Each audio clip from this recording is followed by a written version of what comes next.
Muy buenas noches, queridos hermanos y amigos. Una vez más nos presentamos para llevar adelante la escuela de ministerio.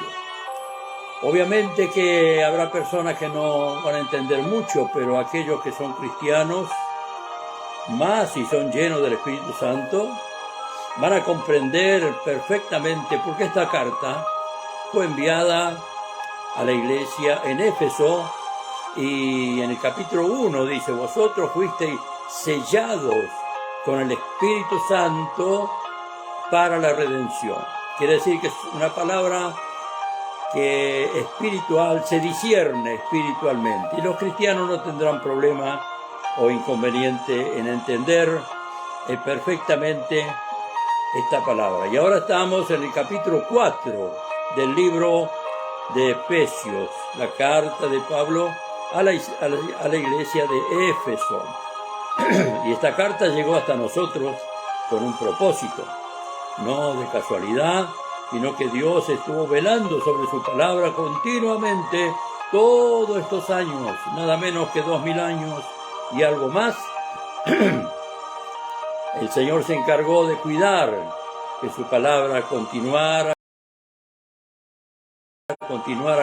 porque hubo épocas y tiempo en que querían hacer desaparecer la palabra de Dios, y en algunos países está prohibida, desde luego, pero a Dios gracias que gozamos de libertad en nuestro país y podemos predicar la palabra de Dios, podemos anunciar el Evangelio de Jesucristo que cambia al ser humano, que transforma las vidas, que le da una vida nueva, una vida eterna, una vida de una calidad excepcional como nadie puede hacer. Solo Dios puede cambiar al ser humano, porque el ser humano es de gran precio, y ese precio fue pagado por Cristo en la cruz del Calvario. Él derramó su sangre preciosa para redimirnos a nosotros, y hoy podemos disfrutar de esta salvación tan grande que comienza en esta tierra y no termina nunca, continúa después con Cristo ahí en su presencia, allí sobre todo principado, sobre toda potestad y sobre todo nombre que se nombra, no solo en este siglo, sino también en el venidero. Y vamos ahora mismo a la palabra de Dios en el capítulo 4 del libro de Efesios. Si usted tiene su Biblia, sería bueno que podamos leer. Dice así la palabra. El apóstol Pablo está hablando, dice: yo, pues, preso en el Señor, os ruego que andéis como es digno de la vocación con que fuisteis llamados, con toda humildad y mansedumbre, soportándoos con paciencia los unos a los otros, solícitos en guardar la unidad del Espíritu en el vínculo de la paz.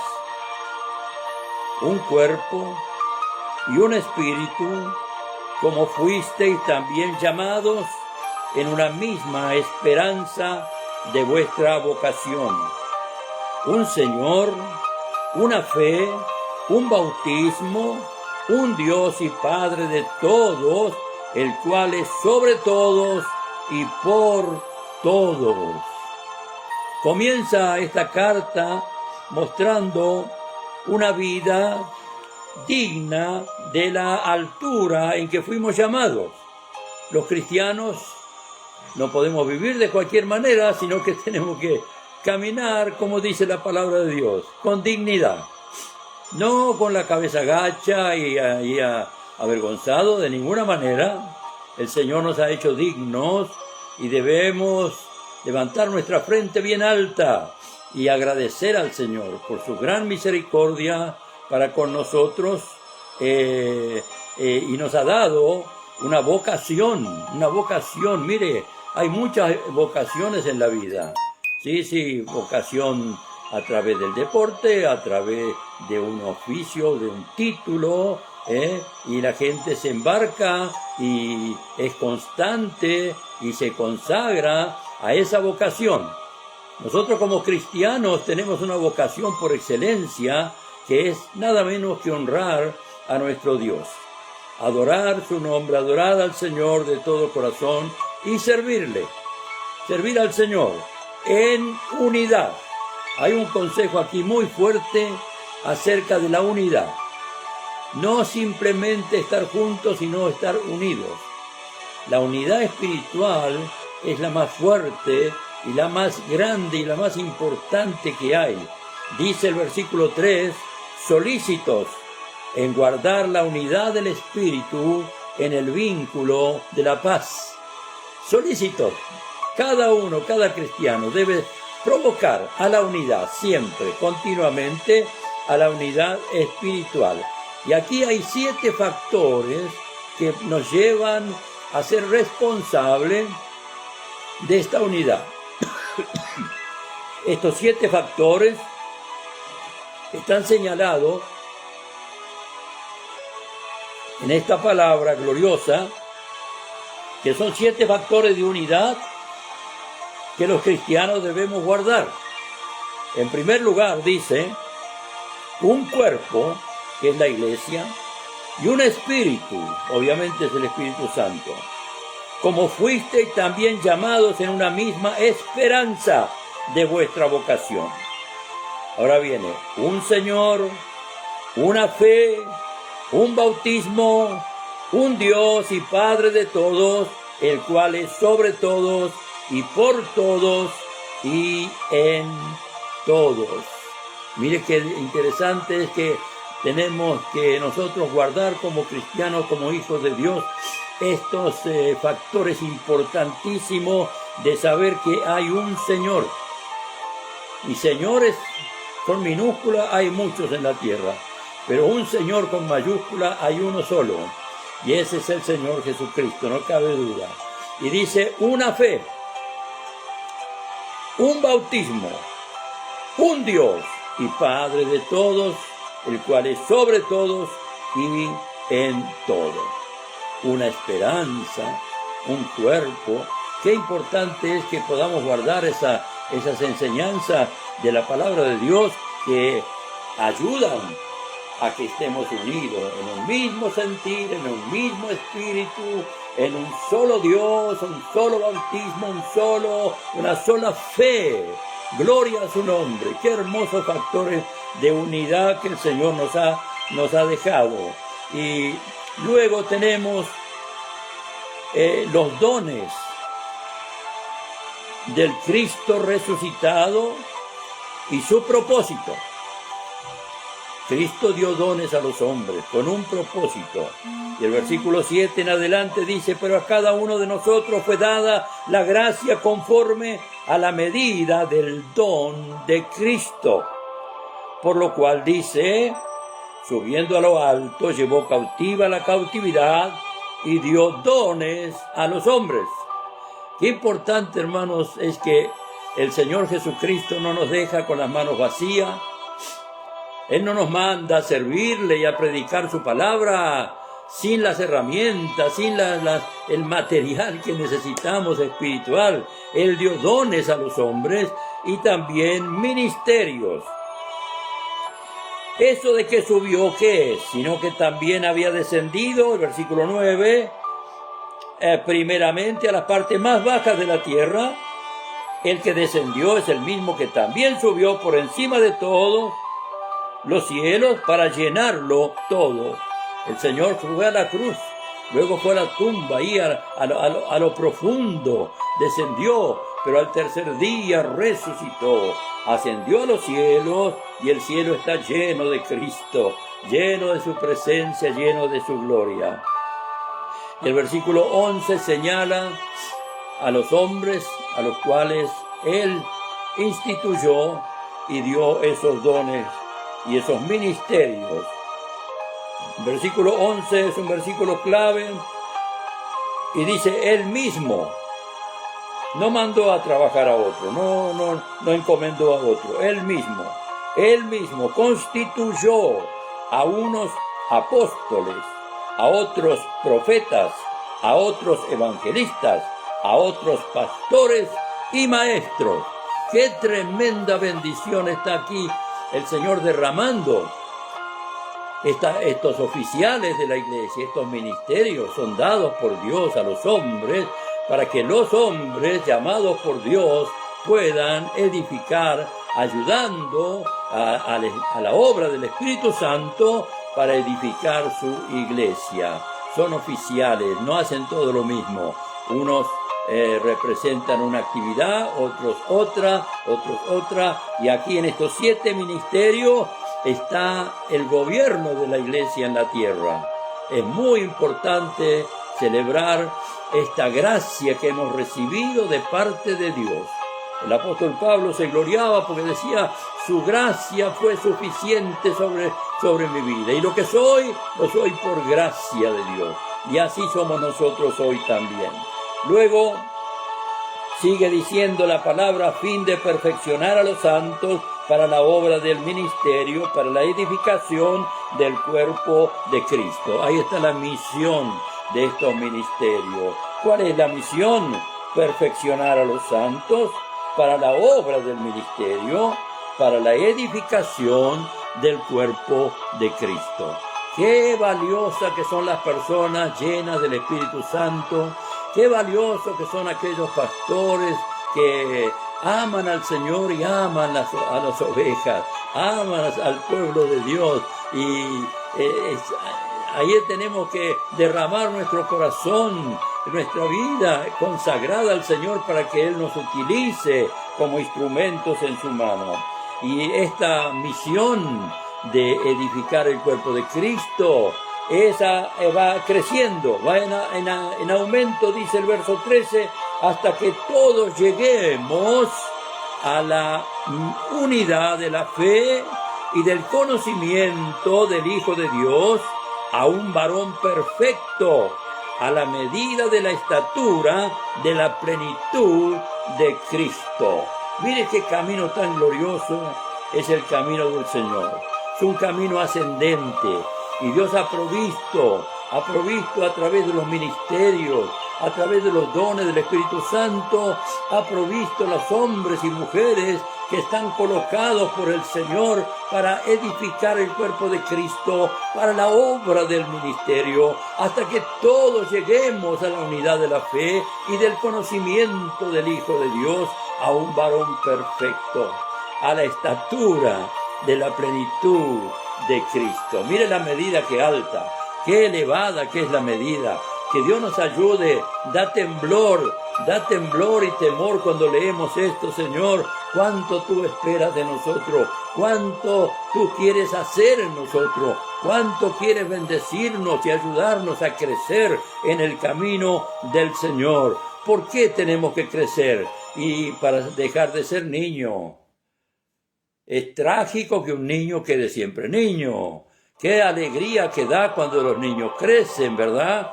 Yo siempre solía decir mis nietitos, pero resulta que decir mis nietitos hoy ya no cuadra, porque ya son hombres, ya son grandes. Qué lindo es verlos crecer, verlos realizarse en la vida. Así es el camino del Señor. El Señor, como nuestro Padre amoroso, se goza en vernos que tenemos anhelo de crecer y de ir hacia adelante, para que ya no seamos niños, dice el verso 14, para que ya no seamos niños fluctuantes, llevados por doquiera de todo viento de doctrina, por estratagemas de hombres que para engañar emplean con astucia las artimañas del error.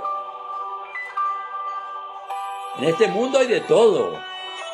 Hay los verdaderos y hay falsos. Y tenemos que dejar de ser niños para no caer, para no ser engañados. Un niño, lamentablemente, es engañado fácilmente, pero una persona mayor, de ninguna manera. Y así es cuando crecemos espiritualmente. Cuando somos negligentes, no crecemos, leemos poco la palabra, por ahí se nos da por faltar a las reuniones, todo parece así nomás. Sin embargo, de esa manera nos mantenemos niños, propensos a caer en la falsedad y en el engaño de este mundo. Pero dice que debemos dejar de ser niños y seguir la verdad. Versículo 15. Si no, dice, siguiendo la verdad en amor, crezcamos en todo, en aquel que es la cabeza, esto es Cristo. Qué linda palabra, qué exhortación tremenda, ¿eh? Que dice, siguiendo la verdad en amor. Sin amor, el evangelio deja de ser evangelio, la eficacia de la palabra cambia totalmente, porque es el amor de Dios en nuestra vida que nos impulsa, que nos lleva hacia adelante, y la verdad se transforma en verdadera verdad, valga la redundancia, absoluta para nuestras vidas. La verdad es Cristo mismo. Dice, siguiendo la verdad en amor, crezcamos en todo, en aquel que es la cabeza, esto es Cristo. Y ahora habla de todo el cuerpo, dice, de quien todo el cuerpo bien concertado y unido entre sí por todas las coyunturas que se ayudan mutuamente, según la actividad propia de cada miembro, recibe su crecimiento para ir edificándose en amor. ¡Qué maravilloso! ¡Qué glorioso! El Señor ha ordenado las cosas de tal manera que cada miembro del cuerpo puede desarrollarse y puede crecer mientras se mantenga unida, mientras se mantenga conectado al cuerpo. Como los miembros de un cuerpo humano, cada miembro tiene su actividad. Y si no se mueve, se muere. Un brazo, por ejemplo, si no se trabaja, si no se hace ejercicio, llega un momento que se paraliza. Así sucede cuando estamos inactivos en la obra de Dios. Pero cuando estamos ejercitando, como dice acá, dice que todo el cuerpo bien concertado y unido entre sí por todas las coyunturas que se ayudan mutuamente, según la actividad propia de cada miembro, recibe su crecimiento para ir edificándose en amor. Trate de no quedar inactivo. Trate de no quedar indiferente a la obra de Dios. Involúcrese.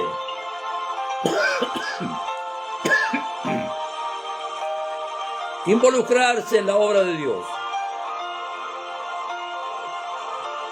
Hay un trabajo para cada uno.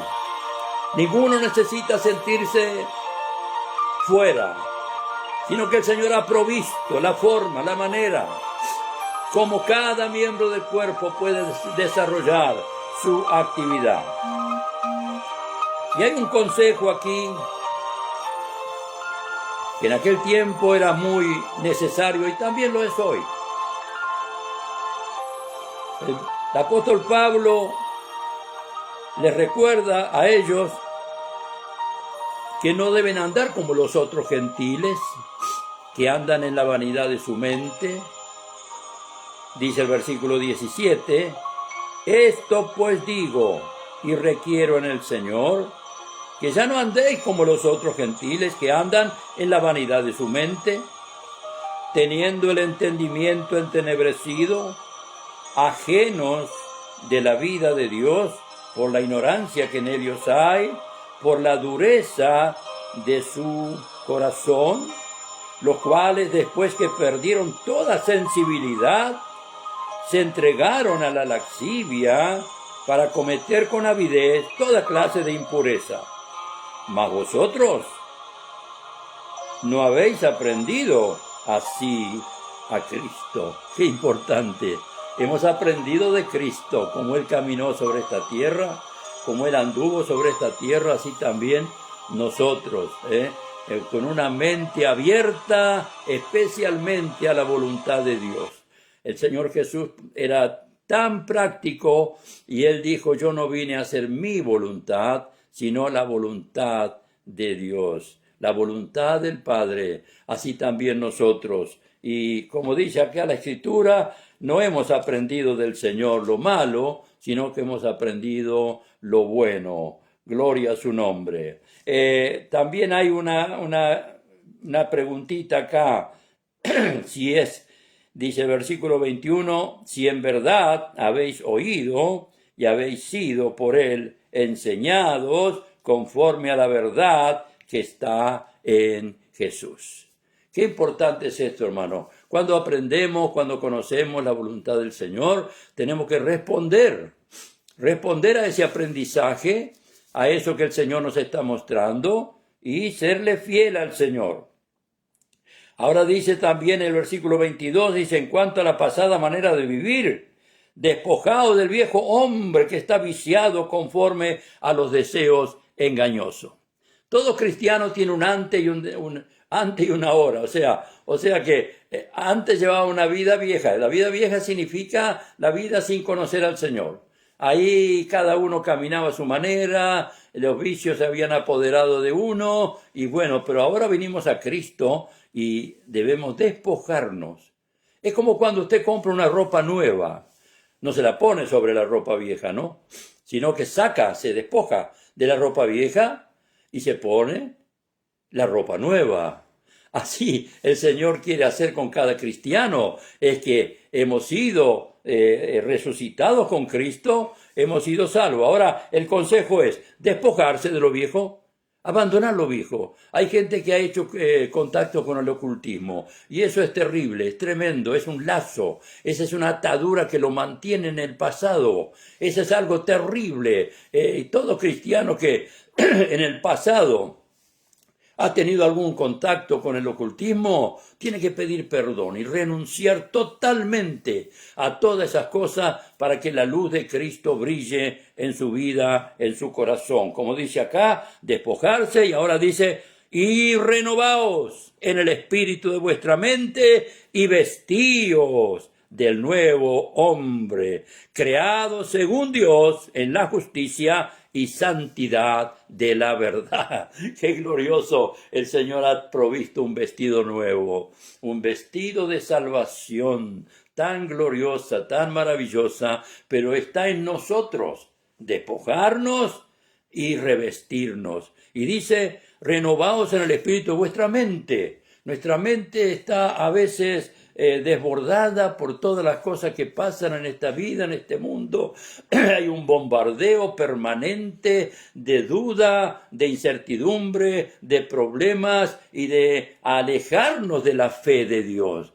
Y tenemos que cuidarnos en ese sentido y renovarnos en el espíritu de nuestra mente a través del Espíritu Santo para que podamos discernir y estar al día con el Señor. No atrasado, sino al día, Y vestido, dice, del nuevo hombre. Ese nuevo hombre fue lo que Cristo compró en la cruz del Calvario. El nuevo hombre es Cristo mismo, Cristo resucitado, gloria a su nombre.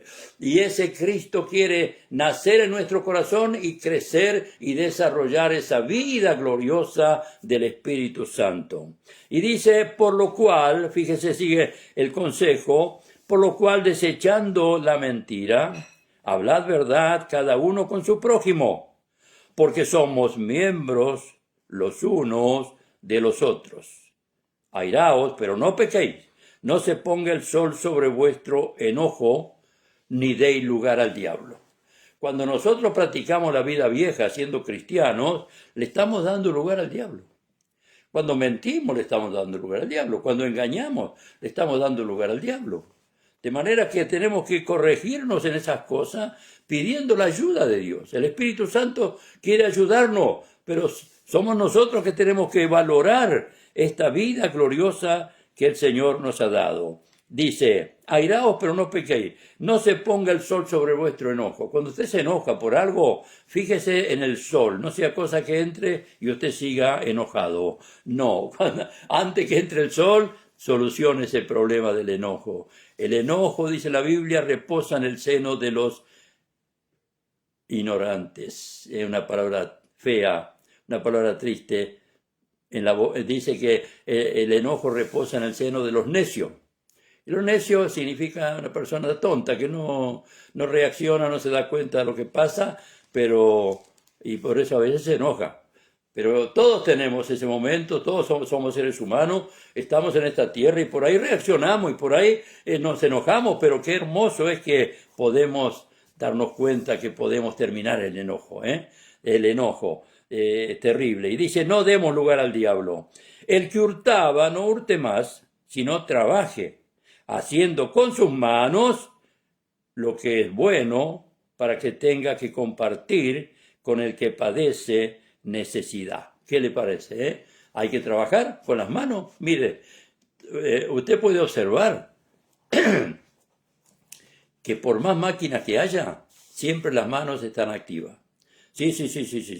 Han salido muchas máquinas preciosas, muchas herramientas buenas, pero las manos tienen que estar ahí tienen que estar. De manera que las manos que el Señor nos ha dado son manos aptas para trabajar. Fíjese la computadora.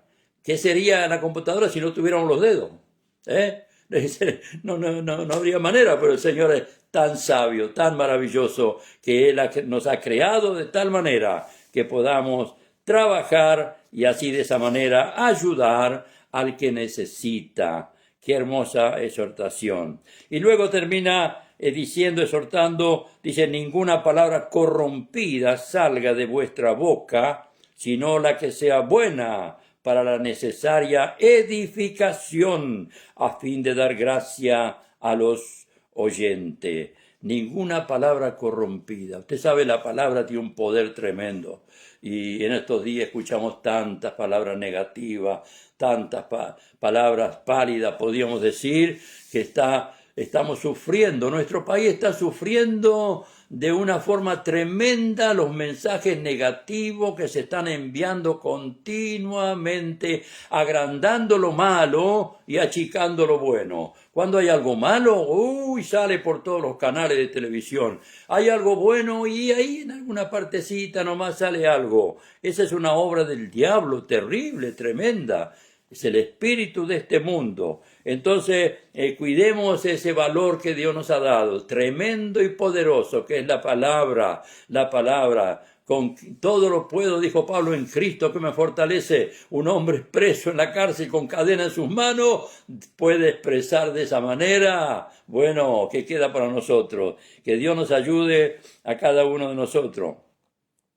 Y el versículo 30 es clave. Dice, no contristéis al Espíritu Santo de Dios, con el cual fuisteis sellados para el día de la redención. Los cristianos hemos recibido un sello, sí, por supuesto. Y los inconversos un día van a recibir una marca, pero lamentablemente del falso Cristo. Van a recibir esa marca del anticristo, pero aquellos que se salvan, aquellos que creen en Cristo, aquellos que corren a la iglesia a buscar del Señor, aquellos que se preocupan por su alma, ellos serán, dice, sellados con el Espíritu Santo de la promesa para el día de la redención. Cuando Cristo venga, Él va a buscar a su propiedad, va a buscar a aquellos que son propios, aquellos que tienen el sello del Espíritu Santo. Esos son propiedad de Dios. Usted, yo y cada cristiano que ha recibido a Cristo como Salvador personal tiene el sello del Espíritu Santo. Somos propiedad de Dios y Él va a venir por lo suyo. Él va a venir a buscar a los suyos, no a los que no son suyos. De manera que asegúrese usted ahora si usted es de Dios, es de Cristo o es del otro. Es hora de correr a Cristo y asegurarse. Quítense de vosotros, el verso 31 señala diciendo, los que somos sellados debemos quitar de nosotros toda amargura, enojo, ira, gritería y maledicencia y toda malicia. Antes sed benignos unos con otros, misericordiosos, perdonándoos unos a otros, como Dios también os perdonó a vosotros en Cristo Jesús. Gloria a su nombre. Oh, querido hermano, levante sus manos y dele gracias a Dios. Gracias, Señor, por esta salvación tan grande. Y gracias porque tú continúas trabajando en mi vida. Hay cosas que hay que mejorar, hay cosas que hay que arreglar, pero tú continúas trabajando en mi vida. Tengo confianza, tengo esperanza, tengo esta fe gloriosa, el bautismo, un solo Dios, una sola fe, una sola esperanza, unido con el pueblo de Dios, gozoso por la salvación. Que Dios nos bendiga en esta hora. Un saludo cariñoso y que el amor de Dios, la gracia de Jesucristo y la comunión del Espíritu Santo sea con cada uno de vosotros, ahora y siempre. Amén y amén.